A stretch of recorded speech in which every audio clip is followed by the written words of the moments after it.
introduce all of them to you.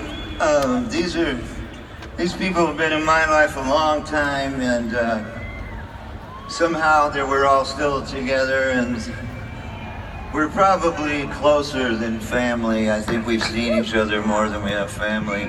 But I first want to introduce a couple of new friends of ours that I've been a fan of for years.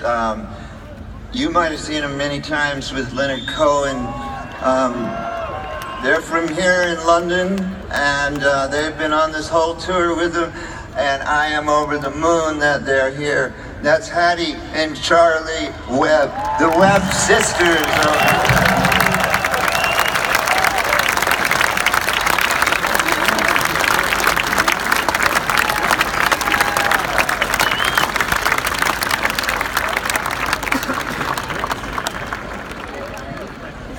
Hiding behind the girls over here, our stalwart multi-instrumentalist who plays everything in the world, and we'd be lost without him, the one and only Scott Thurston.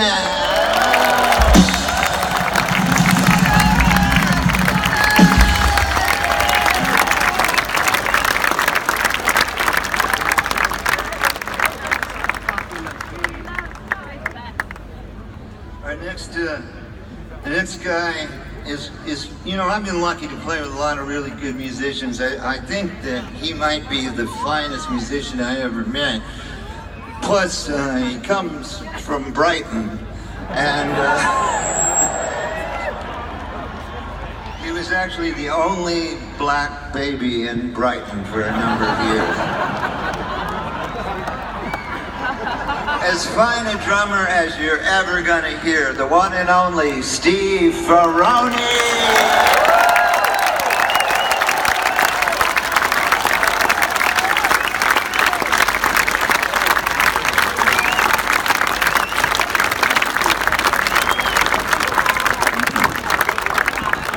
And a dear friend of mine from back in Florida days, we met each other through mutual girlfriends, and the girls are long gone, but we're still together.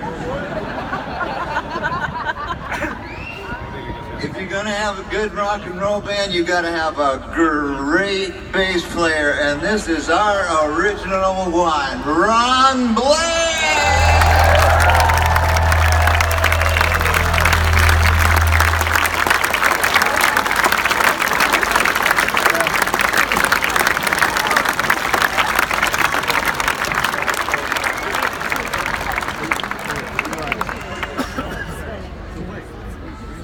This guy used to come in the local music store when he was like 11 years old, and maybe you were 13 by then, I think. 13, and everybody would go, "Come here, you gotta hear this guy try out organs in the other room. He just played the entire Sgt. Pepper album on the organ." And our paths crossed, and I always knew, you know, he was great. And now it's great to say that the world over, he is recognized as one of the great rock and roll keyboardists, Mr. Ben Montench III.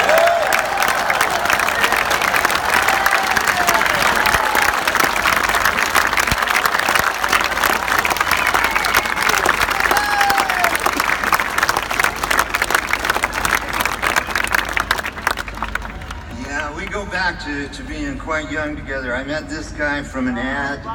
In 1970, I was looking to put a band together. I saw an ad in the local music store.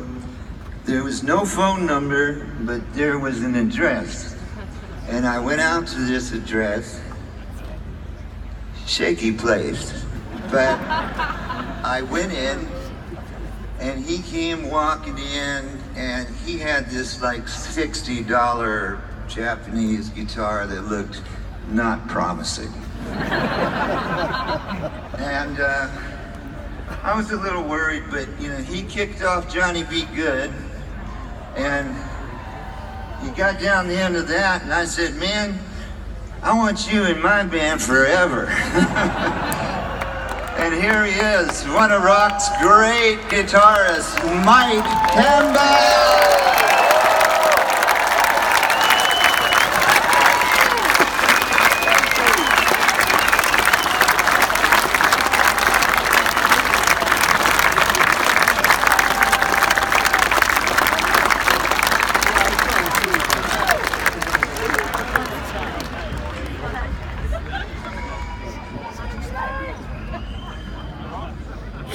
1978, we had just put out our second record, and I began to get calls from someone I never met before, but she was really nice.